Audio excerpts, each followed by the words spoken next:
is an honor for me to present to you the proclamation proclaiming National Guard Week this week in the state of Alabama. Well, thank you very much, Elvin, and I certainly appreciate the governor. States and territories involved, so it would be of all the citizens of Alabama. He's especially been proud that Alabama's National Guard has consistent 10% understanding Part of our society. I just appreciate the governor recognizing the guards in the nation, and certainly we're always looking for young people. For all this time that that's been with. He does not live on the road. He has two brothers that live on the road. One has lung cancer, the other one is crippled. As I have. Of that ruling.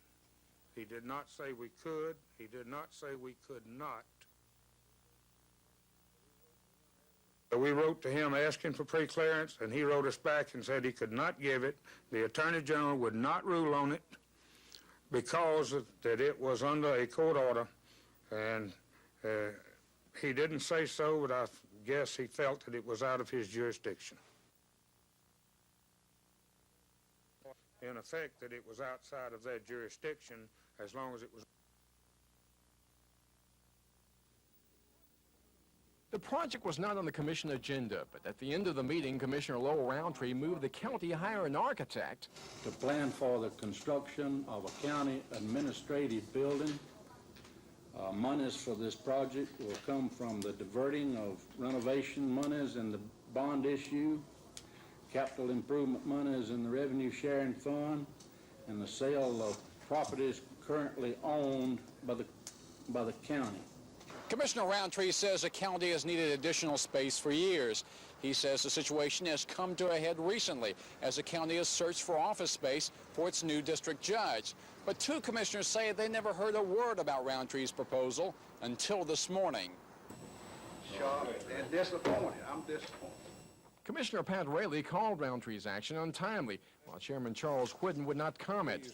This is a site for the new building near the county farm center, away from downtown Dothan. Roundtree says the county courthouse, which now houses most county offices, would be used primarily as a judicial complex. Construction is expected to take at least a year and a half. Cal Calloway, WSFA TV News, Dothan. What is his reason?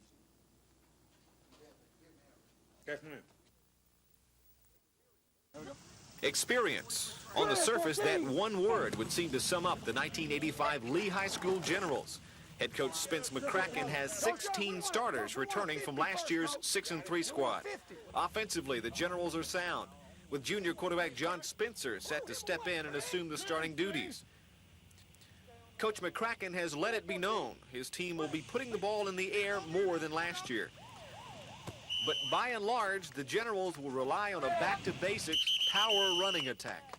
Well, Mark, we're going to do basically what we did last year. We're going to try to run the ball down people's throats, and if we can't run it, then we'll throw it. But we are going to throw the ball a little more this year. We've got a couple of real fine receivers. Our quarterbacks have been throwing the ball real well, so we're going to try to keep people from loading up on us by throwing the ball a little more, and I think we're going to be successful with that. But basically, we're going to run the football and power the football at people and see how we come out. And power they have up front. An offensive line anchored by big Kerry Jackson, a 300-pound junior tackle. We're going to have a lot of pressure offensive line. We just got to get the job done. We want to win this year. And the coach putting a lot of pressure on us, and we got to take up the responsibility. Defensively, there are question marks, namely a very young defensive line with little or no depth, which is a concern to Coach McCracken and his staff considering Lee's schedule this season. No less than 6 of the 10 teams on their 85 slate were in the state playoffs last year. The Generals will open up their 1985 campaign August the 30th. They'll travel to Dothan to play Northview. We've improved in all areas on the line, and I'm looking for a real good season, but right now I'm just concentrating on Dothan, going down to Dothan.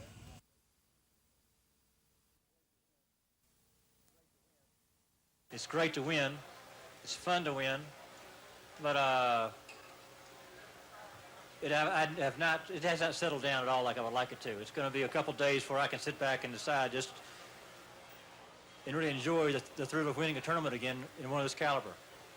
I know when I won the U.S. Open, you just it's sort of like being on the first hour of your honeymoon. You know, it's good so far, but you hadn't done anything yet. You know, the anticipation is pretty good too. And, you know, I'm quite happy with myself, and I know my wife is thrilled. We've had a less than fun time the last couple of years, and, you know, it's over now, I think. I knew I was playing better golf, like I said yesterday. I don't care what I shoot. I know I'm playing good golf again. I will play good golf again. I was lucky today to come out ahead, but you have to be lucky to win. And that's very fortunate.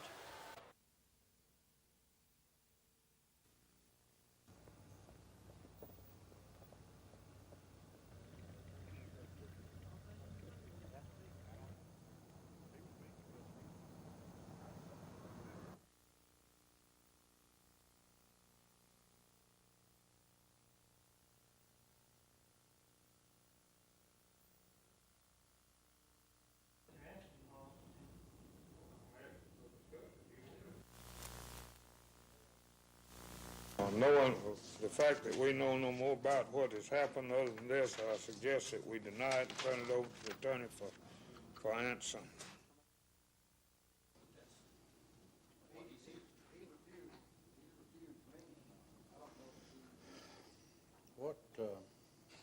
What is his reason?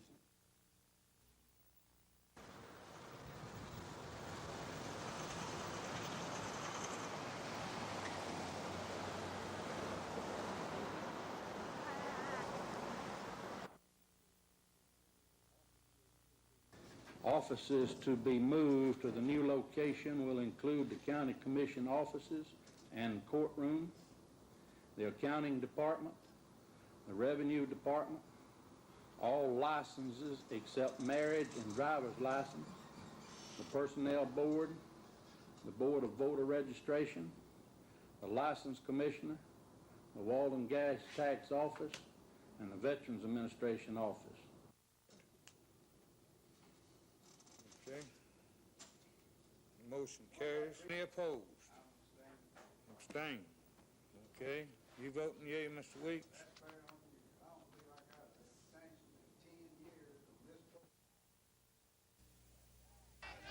Freedom, yes! Apartheid, no!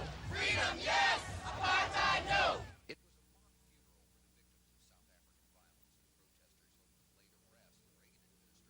And we consider these to be health hazards because we're breeding of rats and snakes and other all owners of said property must be responsible for keeping lots clean. Can you handle it through the health department? That's Tommy, is it? We can. Huh?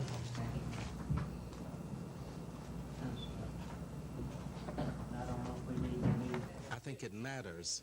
I think it matters. I think it matters. I think if a collection of counties and cities over this nation would pass resolutions, that it would have an effect on the direction that the national administration is taking as far as this issue is concerned. I think that we have been lukewarm in what is a serious moral issue.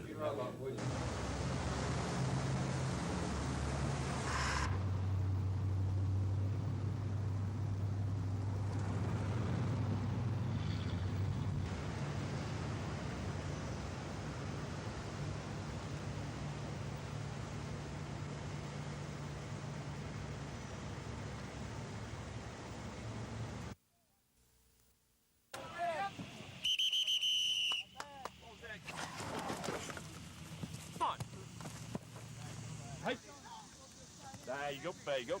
Hey, sit up, John! Hey! Come on there, Wes. Come on now.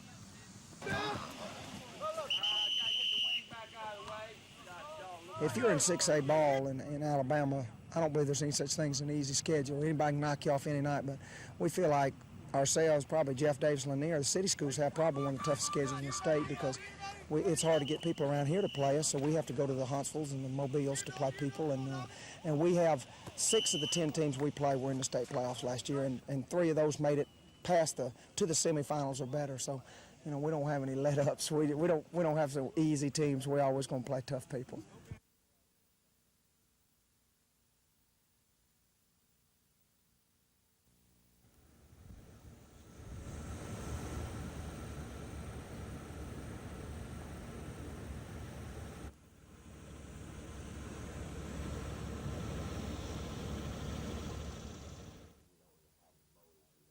we don't really have a motive. We don't know of anything that would cause an argument to that extent.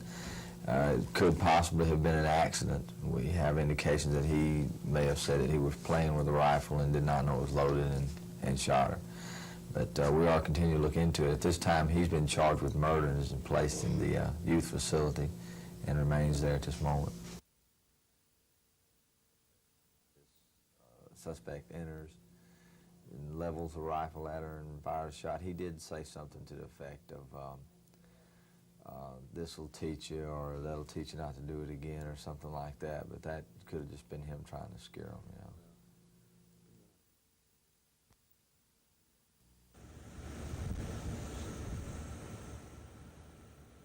Apparently he walked into the room where there were several witnesses and pointed a .22 rifle at her and shot her once in the left side of the head, right behind the ear. And we don't really have a motive. We don't know of anything that would cause an argument to that extent.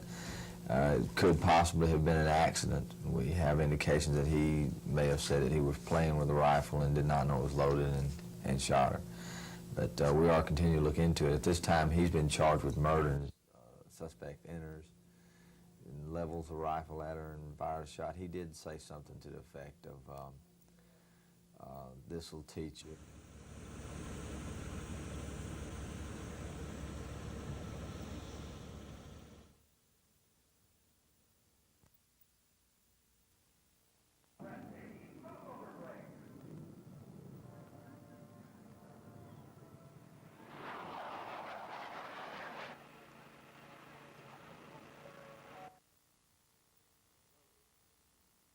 Those totals adds up to $37,350, and we're very pleased to be able to contribute that to the U.S. Army Aviation Museum and other local charities, 14 other charities. Alabama-Florida Council of Boy Scouts of America. Certainly, we wouldn't be here without your... It rained that afternoon, terrible. Last year in August, we began...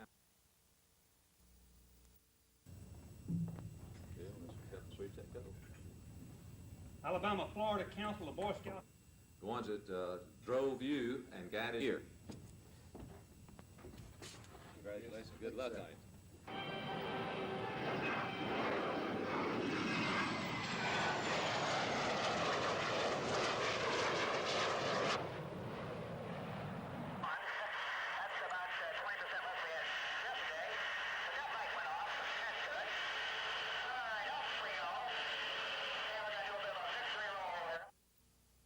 Governor George C. Ronnie, Mr. Charles Weeks, Mr. Ford Lewis, Yeah. Dr. Ann Thompson.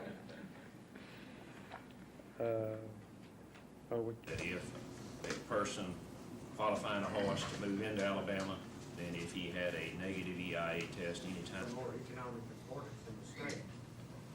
And we did was added 80-3-4.04. That's the new part. Eradication program at this time in 1986, and then once everything is moving and functioning properly, we'll expand it to include the rest of the state. So, which sets out judicial review of administrative action. Going to transpire, you had an inauguration of a new governor, a resignation of an old governor who happened to be receiver of the... The courts ought to determine it, and if they say that the wording of that constitutional amendment is such that elected officials can't participate, then the legislature ought to give it to the people and let the people decide whether they want their elected officials to have a retirement. I think that if given the facts, the people will be right in their decision. I'm just so sorry, honey. I said, I got tied up and I just... One other, and while they were standing there, the dog raised his leg.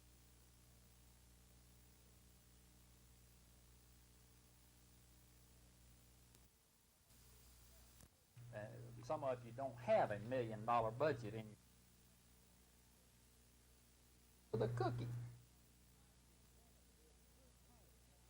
You can do it through training, and this is one of the things that we have attempted to do in our administrative training program, and that is we have attempted hard to include blacks and females into that administrative training program so we can produce qualified administrators to go into our administrative levels of our department. And we've been successful in it, not just process. And the legislative history also reflects that there was a desire to develop an expertise. We're over 50 years old. Another is on child abuse and neglect. It gives you some facts and statistics, which you've already heard some this morning, so I won't go over those. And what we do is we take these into K through 3 along with teachers and for parents to attend life. Consider, if you will, how much time a student spends with a teacher during the day at school. And perhaps the teacher is the one adult that knows that student better. Mayor Jones, I'm sure we'd like to hear from you. We are pleased. One building, and we're surely looking forward to. Let me, on behalf of Governor Wallace, express my appreciation on this occasion. Welcome you here, and I know, Mr. Peer, you would like to have something. And the good cooperation that the state can provide, and seeing that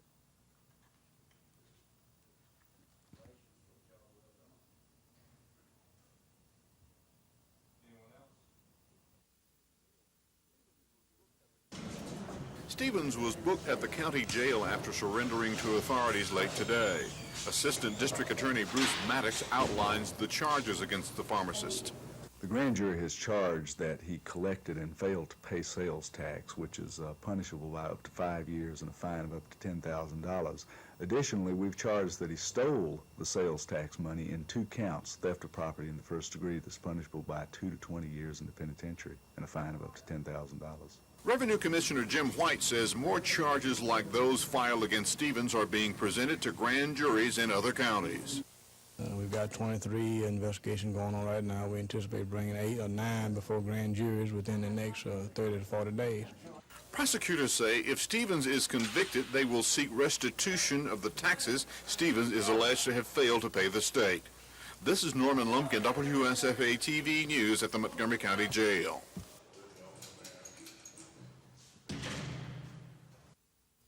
Range in size between about 5 and about 25,000 square feet, and they would house between the alternatives which are there to their employees. I think what that really represents is the kinds of things.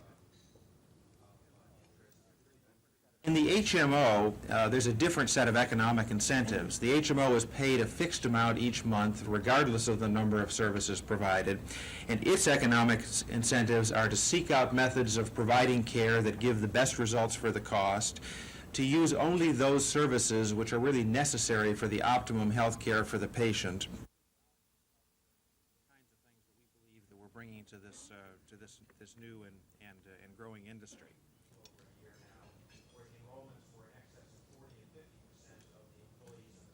Each year to choose between alternative competing forms of health care.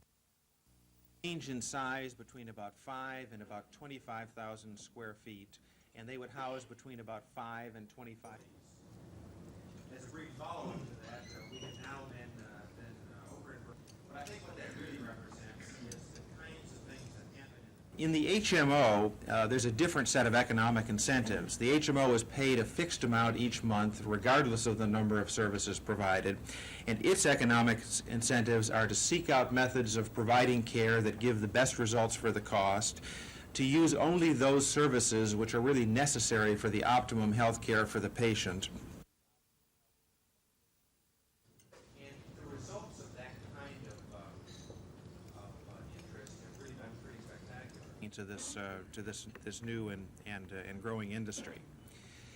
The big thing that's going on right now in the environment for HMOs around the country has been the enormous employer interest, which is just beginning. Practicing administrators and those who are involved in teacher preparation and people from to enhance the quality of opportunity available to people who are preparing to the same. That's no particular indictment, I suppose. And what we need to try to do is sort through the answers and feel that way. If they feel that way, then it suggests to us. What we think are the benefits that we expect to accrue, some of them we can already want to. Physical education term, he said we will find something, it's the gap that we need to be focused on. And I think that's basically, talk a little bit about where teacher education I think is going and why it's going there, why it must go somewhere.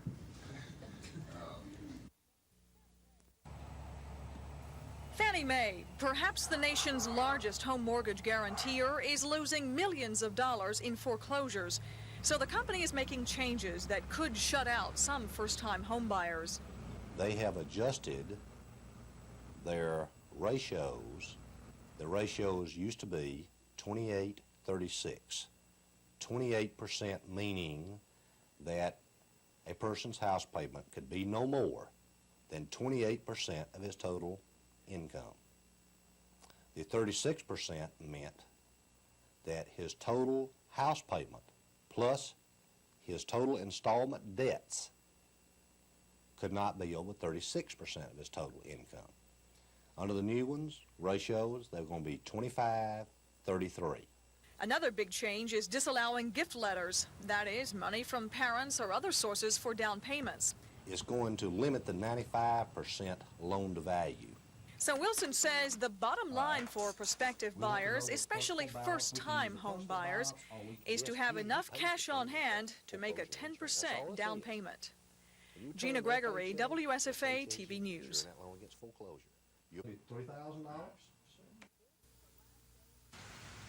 This is the last day for 22 workers at this sheeting fabrics plant. 228 more people here will be out of work by October, when Lowndes County loses its largest employer and an annual payroll of $3 million. Wayne Glaze and his wife will both lose their jobs. Anything I can't get by on, I'm going to have to kind of find a job making similar to what I make here, which is going to be hard in this part of the country, since there's so many factories and stuff around. Selma's closing. It don't look good. The mill workers here make between $4.50 and $8 an hour. Management personnel blame the closing on the inability to compete with foreign industry whose pay scale is drastically lower and on the poor state of the economy. The economy continues to erode, not only in textiles, but all retail is down. And we don't see it getting any better even the third quarter, the fourth quarter this year, and then the first quarter next year. That's the horrible part about it. It's not. At one time, Dan River operated 9 mills and employed 4,500 people in Alabama. But when this mill closes in 7 weeks, the only people working for Dan River in our state will be the 250 people in the Wetumpka mill. Lisa Walsh, WSFA TV News, Lowndes County. If the restraining order is granted by the federal court, the State Board of Education can't decertify, discontinue the accreditation, or take any other adverse action affecting ASU's teacher training programs based on the teacher certification exam.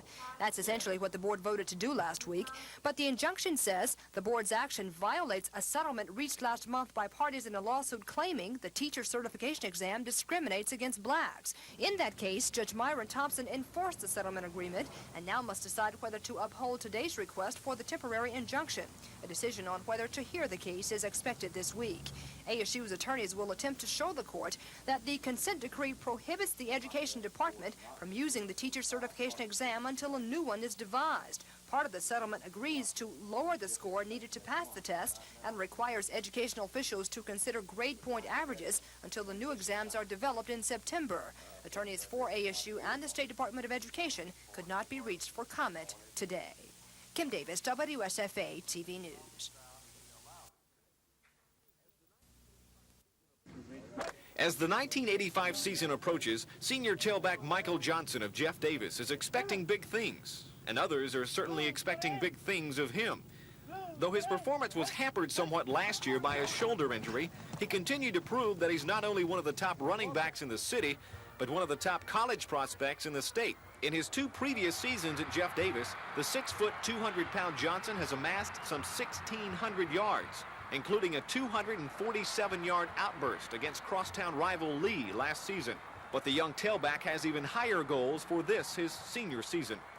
Well, I feel that due to my senior season, I'm going to put out a little extra, and I guess everybody else on the team is going to help me put out. They say they would, and they have helped me set my goals for my senior year also. What are your goals for your senior year? Well, I want to rush for 1,800 yards and about 25, 30 touchdowns. Take me on to through my senior year. Most certainly, more than a few college scouts will be watching Johnson's every move this season. But he's taking that all in stride. The fact that you're a top prospect being watched by a lot of people, a lot of scouts, does that put added pressure on you, do you think? No, sir, because I enjoy the game, and I play the same game every time I play. While Johnson has seen plenty of playing time in 2 previous seasons, the same cannot be said about the rest of the Volunteers offensive squad. Youth and inexperience abound. I don't think, other than Michael Johnson, that we've got a starter coming back on offense. Now, Mike is an awfully gifted tailback. We're expecting great things out of him, but our offense is really young as far as playing experience. I really look up on my offensive line because they're young guys, and, you know, I can talk to them better and they understand, and they'll listen easier. And so I don't have no doubts about my offensive line. And needless to say, very few have any doubts about one Michael Johnson. Mark Thornhill, WSFA TV Sports.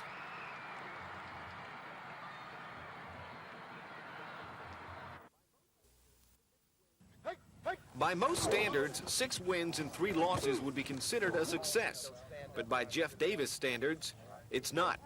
Last season, the Jeff Davis Volunteers finished with the 6-3 mark, but that finish has many of the Volunteers embarrassed and looking to atone for themselves in 1985. We feel that we let a lot of our fans, the students down, and so we've been working hard. We calling out to show the people that we can do a whole lot better. We have a lot to prove to the fans and the students that our school prove that we can be the best and that we are the best. McCall and Thornton will anchor the Vols' defensive line, one of this team's true strong points. Offensively, without a doubt, the key will be senior tailback Michael Johnson. Johnson is ranked as one of the top college prospects in the state. In 2 years, he's racked up over 1,600 yards rushing. But he's also the only returning offensive starter on Coach Charles Lee's 1985 squad, which appears to be their biggest weakness. Overall, Jeff Davis lacks experience and depth. But according to Coach Lee, there's potential.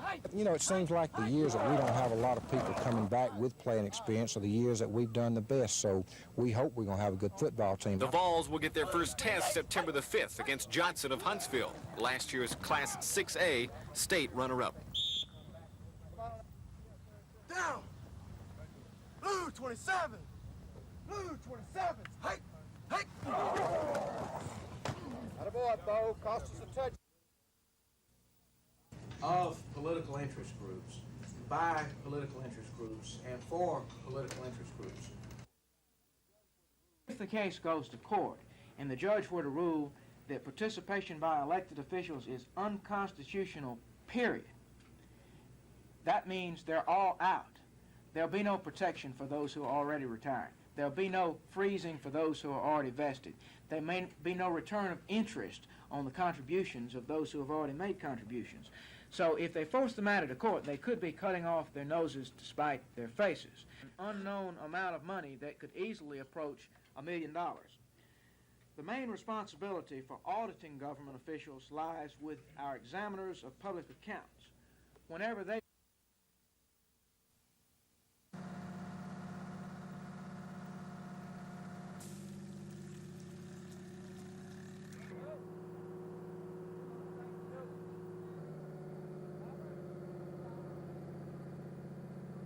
We have possible injuries to 3 civilians, 2 children, minor burn injuries, 1st and 2nd degree, approximately a severe laceration to the mother of the 2 children.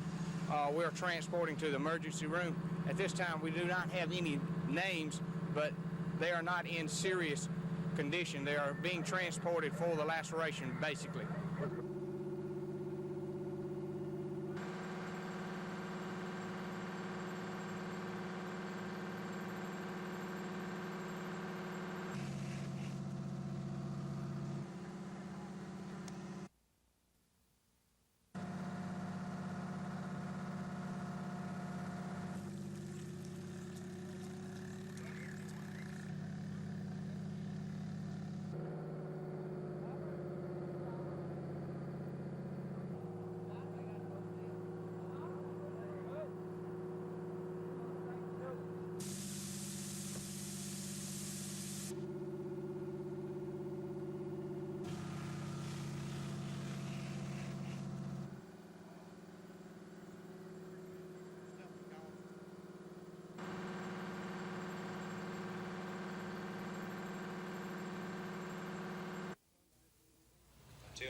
Dr. Teague came to this meeting in Selma with an armful of information on why he wants the legislature to pass a bond issue of nearly $308 million. The state superintendent wants 2/3 of the money to go to public schools, grades K through 12, for capital outlay projects like new schools, equipment repairs, and renovations. The critical needs of elementary secondary schools and facilities is just that critical, and that they need to let the governor know and the legislature that about a $300 million bond issue is possible without any increased cost whatsoever, and that the sooner we pass it, the sooner we can get to attending these needs.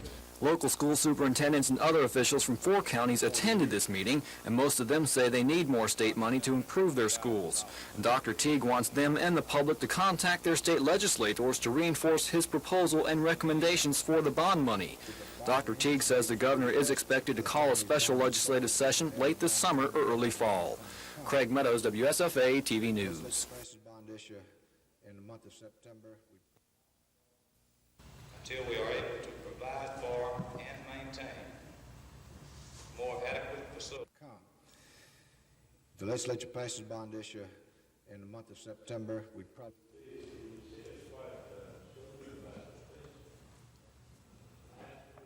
The critical needs of elementary secondary schools and facilities is just that critical, and that they need to let the governor know and the legislature that about a $300 million bond issue is possible without any increased cost whatsoever, and that the sooner we pass it, the sooner we can get to attending these needs.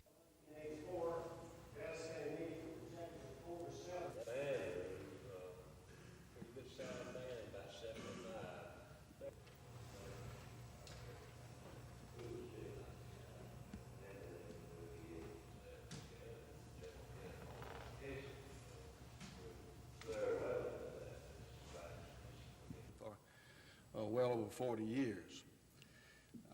We're small, of course. We have about 1,650 students. Officers serving a search warrant for illegally copied movies found those and other items they say could violate city and state pornography laws. Selling tapes that had been pirated and copyrighted against the law without the consent of the person who owned the material. We also have determined that there's a great deal of hardcore pornographic material in the business, so we feel like those charges are pending and are to come. The arrest and raid are the result of a long-running investigation into tape pirating in the city, and Major Wilson says other area video stores have been checked for unlicensed copies of popular videotapes. This is Norman Lumpkin, WSFA TV News reporting. 50 years ago today, President Franklin Roosevelt signed the Social Security Act into law. This Social Security measure gives at least some protection to 30 million of our citizens who will reap direct benefits through unemployment compensation, through old age pensions. But it was 5 years later before the first recipients received their checks. 3,000 Alabamians were among the 223,000 nationwide to begin receiving benefits. These checks mark the 1 millionth made by the board. Through the deceased husband's $145 payment, benefits to this one family may total $15,000. This social reform is endorsed by all Americans. But today, all Americans aren't endorsing Social Security, probably because it's taking more of a bite out of their paychecks. In 1940, payments nationwide totaled $4 million a month. Today, it's up to $15 billion each month, and figures in Alabama correspond with the national totals. Payments to our state in 1940 totaled $50,000 a month. Now they're up to $224 million each month. But today in Montgomery, people with the Alabama League of Aging Citizens, who celebrated the anniversary, believe that the system's successes greatly outweigh its faults. Those achievements must not be lost. It's up to you, ladies and gentlemen, to write your congressmen and senators not to destroy the program. Lisa Walsh, WSFA TV News.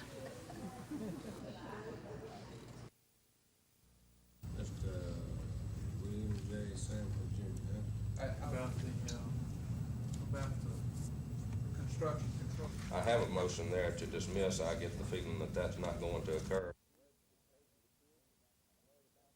I'm worried for the safety of the kids.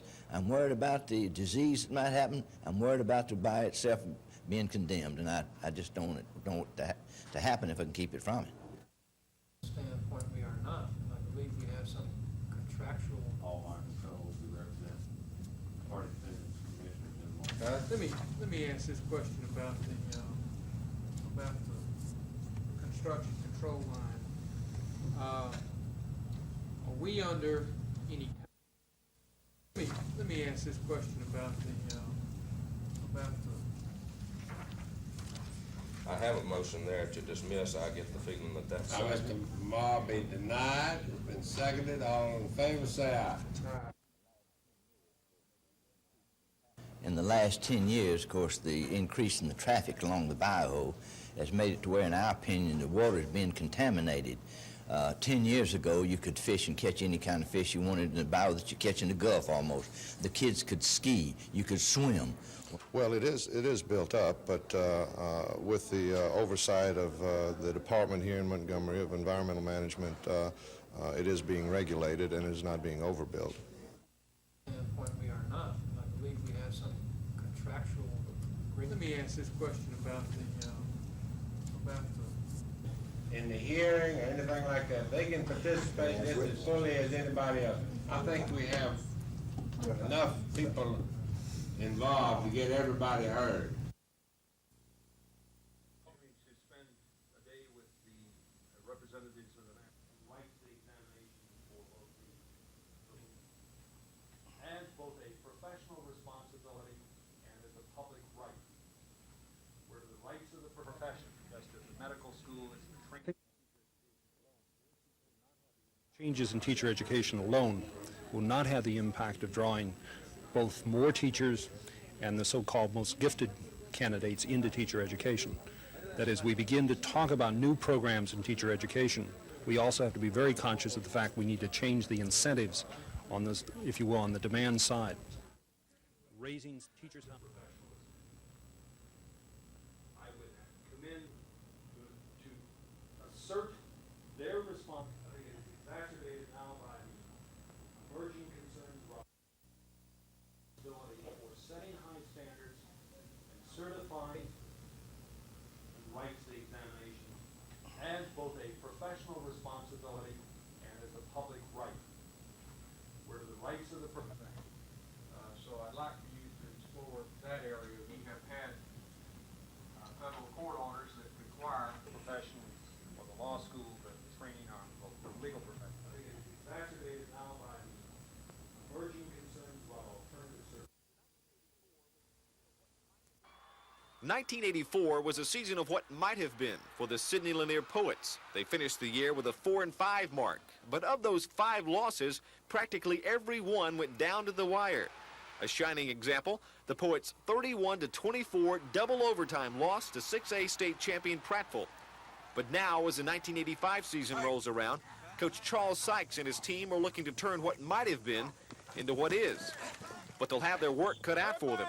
All-state flanker Anthony McCall will be wearing an Auburn Tiger jersey this fall. Stanley Murray, last year's starting quarterback, has also graduated. In fact, only 5 senior starters return this time around. There are gaps to fill. The key position to be filled is at quarterback, where 2 untested juniors, Patrick Ford and Roderick Perkins, are battling it out. We got 2 juniors, and right now I'd say they're pretty much equal. The only problem, they hadn't had any game experience. And this is going to hurt them some, but I think they've worked hard enough, and I hope they'll be ready. A couple of other key names to look for. Senior fullback Sean Moe should carry a big load this year. And junior linebacker Darrell Tynes, a guy who started last season as a sophomore, will be counted on to anchor the Poets' defensive squad. All in all, coming so close to a winning season last year is a bit frustrating. But then again, it's also something for this team to build on. Nobody embarrassed us. We went out there and we played real hard, and after the game was over, everybody that played us knew that they'd been in the ball game. And now 1985 is a whole new ball game. Reporting from Sidney Lanier High School, Mark Thornhill, WSFA TV Sports.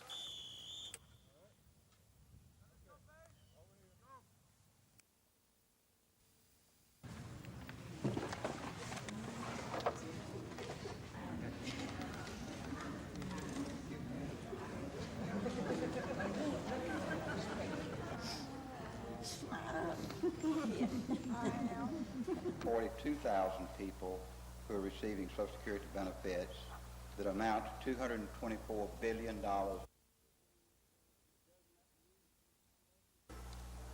It does not need to hang its head in shame. Social Security is a great program and can be graded.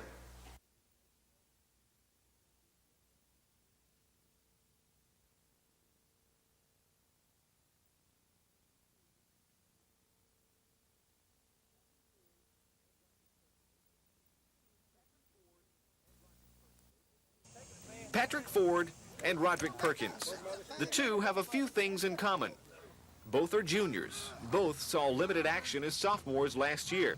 And both would like to be the starting quarterback for Sidney Lanier High School this fall. Last season, Stanley Murray held down that position, but he has since graduated, leaving the top spot up for grabs. Both Ford and Perkins want it, and they're hooked up in a real battle to win it.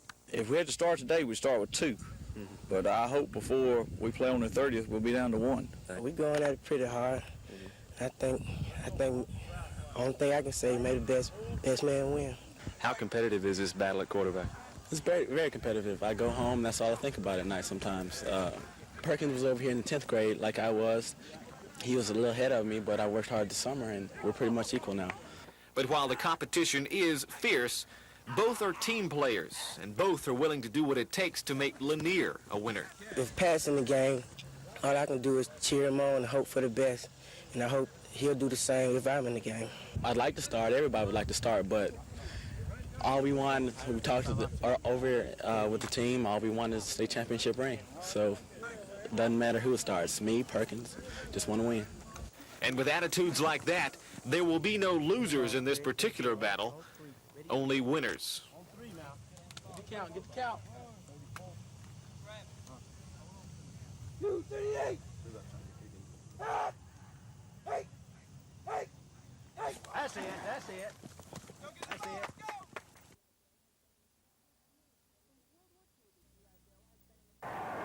Since World War II, the GI Bill has been an established military benefit. That is until a few years ago when Congress did away with it. Well, now veterans are welcoming the GI Bill back with enthusiasm. We're receiving thousands of telephone calls in the VA regional office, and there's a lot of interest being stirred up in this particular programs. These Veteran Administration counselors spend a lot of time answering questions about changes in the new bill. The biggest change is the inclusion of National Guardsmen and Reservists into the program. Now they can get as much as $140 a month from Uncle Sam to pay for college. The earliest GI Bills that we had during World War II paid $90 per month, but under certain conditions, an active duty person can receive up to $1,300 per month under the new active duty bill. But veterans aren't the only ones reaping benefits from the new GI Bill. The military is using it as a recruiting tool to increase enlistments in the ranks. Terry Stanton, WSFA TV News.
It's not unusual for someone to have critical comments about the State Ethics Commission. It often steps on the toes of state and local elected officials it feels are doing something unethical.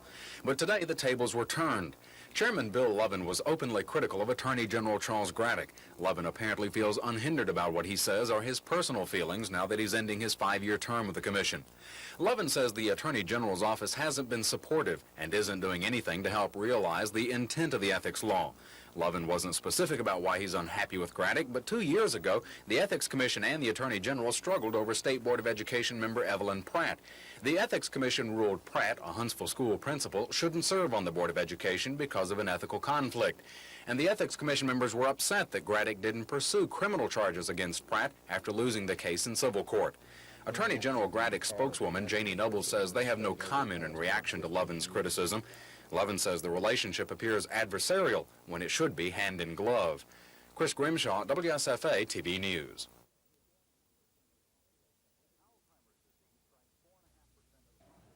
Alzheimer's disease strikes 4.5% of the population over the age of 65. That's 50 to 70% of all elderly people suffering from intellectual deterioration. Alzheimer's disease is basically a progressive, incurable illness. It begins with a loss of short-term memory and a sense of time. The person begins to lose his concentration, and in later stages, the person may become severely depressed or even violent.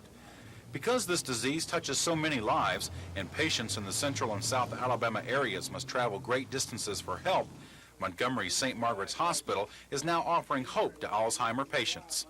The purpose of the center is to coordinate all of those services and offer it together in a cohesive package so that the patients of Alzheimer and their families can receive all the services they need in one location. We have the expertise, we have the physicians, we have the diagnostic equipment, we've got the atmosphere to keep people at home. And that's where this type thing needs to be treated. Dr. Ward will oversee the 11-bed facility, which will treat both inpatients and outpatients. But more importantly, Dr. Ward says the Alzheimer's Center will teach families how to cope and care for their affected loved ones. Dean Argo, WSFA TV News. Why don't you introduce me?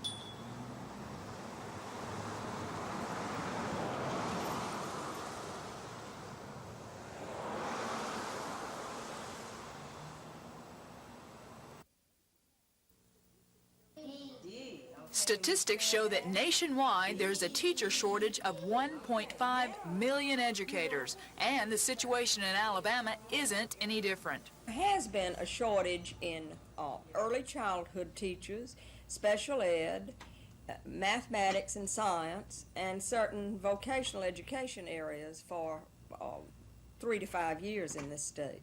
Dr. Coles is the chairperson of a task force aimed at certifying more teachers by developing a 5th-year master's degree program. Primarily for people who had majored in arts and sciences programs in accredited universities who, for one reason or another, decide to teach after they have completed a bachelor's degree. Under the proposed program, a person with a bachelor's degree could be certified to teach in his or her specialty after 1 year of additional training, rather than being forced to go through 4 years of education courses. The final draft of the report will be submitted to the State Department of Education by September 15th. Here, it will go through a lengthy review process. And Dr. Coles says the earliest the program could be instituted is September 1987. Lisa Walsh, WSFA TV News. As well as more pupils. Cal said that these are young people. He was not Cal. He said we can't single out one person and take. It did not come to a lot of the meetings that we had that explained what the purpose of this whole thing was about, and they haven't had a whole heck of a lot to say about the economic development on the waterways at this point. So we're very disappointed. And this isn't only the Dothan Chamber of Commerce, this is others along the waterway system. Since the President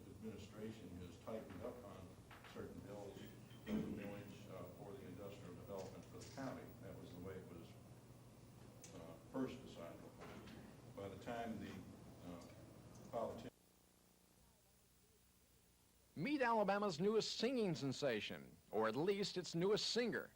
Would I lie to you? No way I wouldn't. It's 2:11 in the morning. Tim Godwin works the graveyard shift, midnight to 6 at WKMX Radio. But these days, he's known as much in the wiregrass for his own song. Here's a song that's sweeping the nation, well, not exactly by a storm, more like a drizzle. Me and my all-nighters, Naked Madonna on KMX.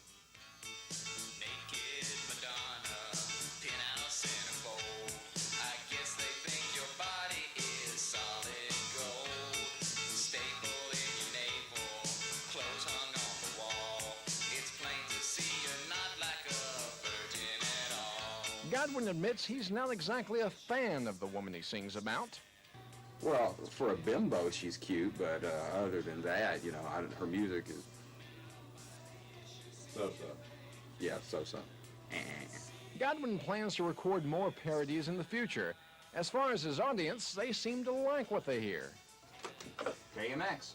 Yeah, I was calling about the song. I really like that, man. Oh, do you? Yeah. I think it's wonderful. Hey, well, thanks for calling. Will success change you at all? Well, my press agent told me to say no. But looking at Tim's wardrobe, you get the impression stardom is on his mind. Cal Calloway, WSFA TV News Enterprise.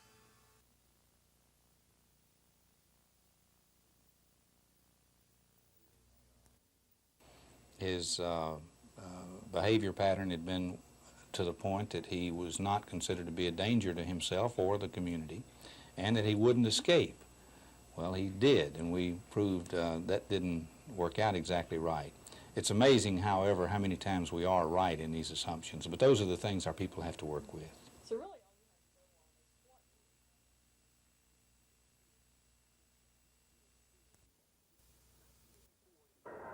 1984 can best be described as a year of frustration for the Carver High Wolverines. Week in, week out, Coach Alonzo Pickett's squad tasted the bitter taste of defeat, finishing the season 0-9.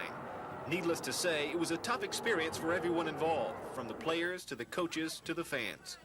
0-9 last year. What was that like going through a winless season like that?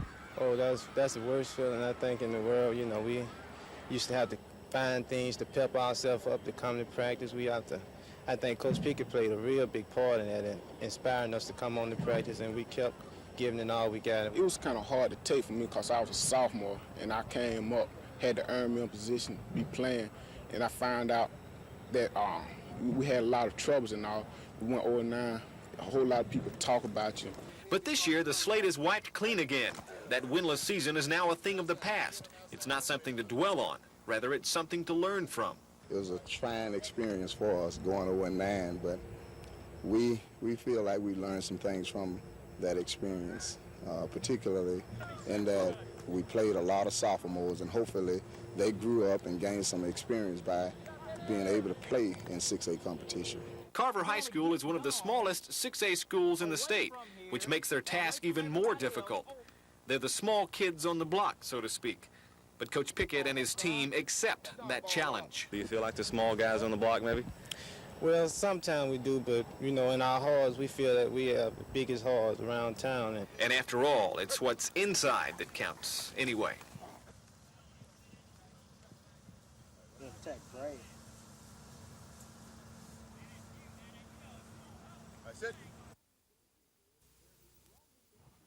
They're the Rodney Dangerfield of Central Alabama High School football. The Carver High Wolverines get no respect. First, Carver is one of the smallest 6A schools in the state. Second, Coach Alonzo Pickett's squad struggled through a winless season last year, finishing 0-9. It's enough to frustrate even the best of us. Oh, that's the worst feeling, I think, in the world. You know, we used to have to find things to pep ourselves up to come to practice. I think Coach Pickett played a real big part in that, in inspiring us to come on to practice, and we kept giving it all we got. It was kind of hard to take for me because I was a sophomore, and I came up, had to earn me a position, be playing, and I found out that we had a lot of troubles and all. We went 0-9. A whole lot of people talk about you. But this group isn't ready to throw in the towel just yet. The talk around the Carver practice field these days is one of optimism and determination. The attitude is different this year? Yes, it's very much different this year. You know, we have more people listening, and the sophomores coming up listening and want to win. The seniors are want to win. and the juniors also want to win. Coming off an 0-9 record, you really want to try harder, and you want to get out there and do your best. We're not down on ourselves at all, and we're looking forward to playing Lanier right now. We're just concentrating on that, and you know, we hear a lot of talking and everything. We're not worried at all. Overall, the message is clear. These guys have had sand kicked in their faces long enough. We love to play the Jeff Davises, the Lees, and the Laniers, and all of them. In fact, we wouldn't want it any other way. We the laughing stock of the state, so we're gonna be coming at everybody real hard this year. Go.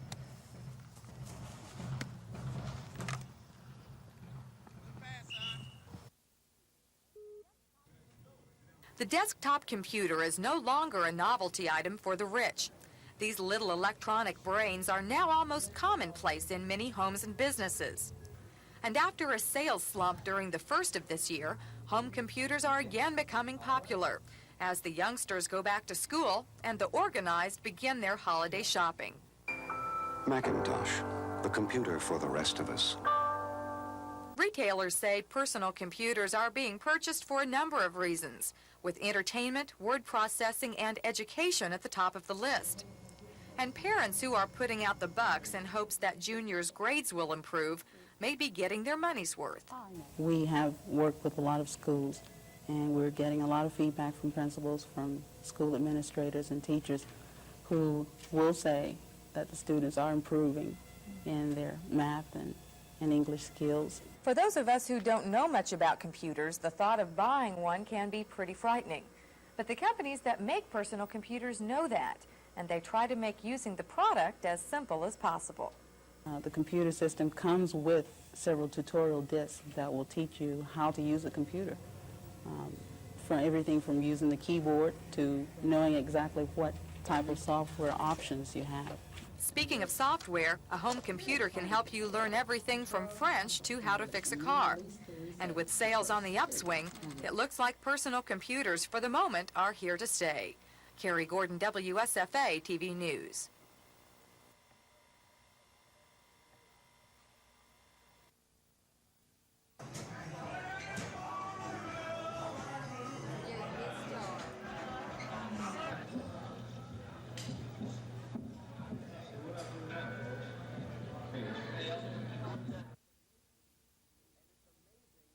And it's amazing the support you get from fans of Elvis. It's like no other figure in the history of music.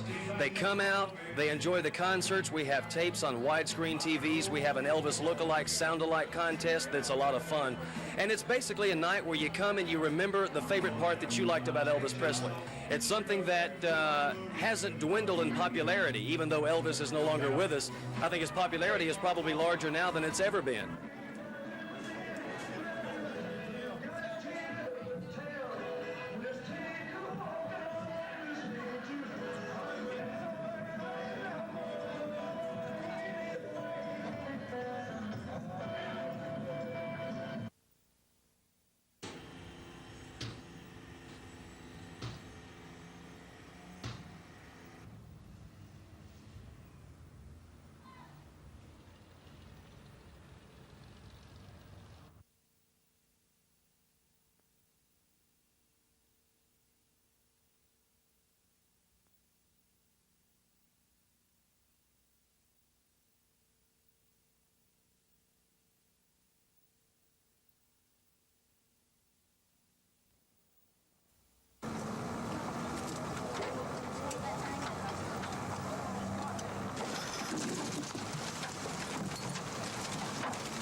Kelly?